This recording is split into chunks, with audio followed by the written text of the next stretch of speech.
এরপরে যে প্রশ্নটি আমি দেখতে পাচ্ছি তা হলো আব্দুল্লাহ কাফি, আপনি জানতে চেয়েছেন যারা ব্যাংক, এনজিও এবং সুদী প্রতিষ্ঠানে চাকরিরত আছেন তাদের বেতনের টাকা দিয়ে কোরবানি করা বৈধ হবে কি না।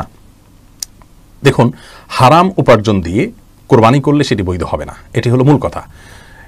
এর সপক্ষে সবচেয়ে বড় দলিল হলো নবী আকরাম সাল্লাল্লাহু আলাইহি ওয়াসাল্লামের সেই হাদিস যেখানে তিনি বলেছেন ইন্নাল্লাহা তাইয়্যিব লা ইয়াকবালু ইল্লা তাইয়্যিব, আল্লাহ তাআলা পবিত্র, তিনি পবিত্র ছাড়া, হালাল ছাড়া কোনো কিছু আল্লাহর জন্য দান করলে আল্লাহ তাআলা সেটি গ্রহণ করেন না। অতএব কোরবানিতে হারাম অর্থ যদি কেউ ব্যয় করেন সেটি আল্লাহ রাব্বুল আলামিন অ্যাকসেপ্ট করবেন না। তবে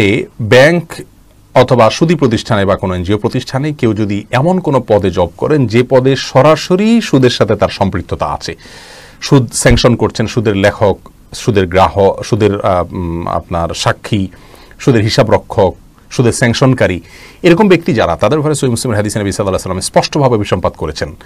কিন্তু যদি কারোর এমন কোনো পদে চাকরি থাকে সুদী প্রতিষ্ঠানেরই, যেই কাজে, যেই পদে থেকে তার সুদের সাথে সরাসরি সম্পৃক্ততা থাকে না, ধরুন সুদী প্রতিষ্ঠানের ইলেকট্রিশিয়ান, তার কাজের সাথে সুদের সরাসরি সম্পৃক্ততা নাই, অনেক ঘুরিয়ে অথবা পরোক্ষভাবে হয়তো সম্পর্ক খুঁজে পাওয়া যেতে পারে, এরকম ব্যক্তি যদি থাকেন তাহলে তাদের চাকরি জায়েজ কিনা এ বিষয়ে আমাদের দেশের বেশিরভাগ উলামায়ে কেরাম, আরবের উলামায়ে কেরাম বেশিরভাগই এটাকে নাজায়েজ বললেও, হারাম বললেও, আল্লামা তাকি উসমানী সাহেব সহ পৃথিবীর অনেক স্কলারগণ সেটিকে জায়েজ বলেন এবং এর পেছনে অনেক দালিক আলোচনা বিস্তারিত আছে। আমরা শুধুমাত্র এইটুকু বলছি যে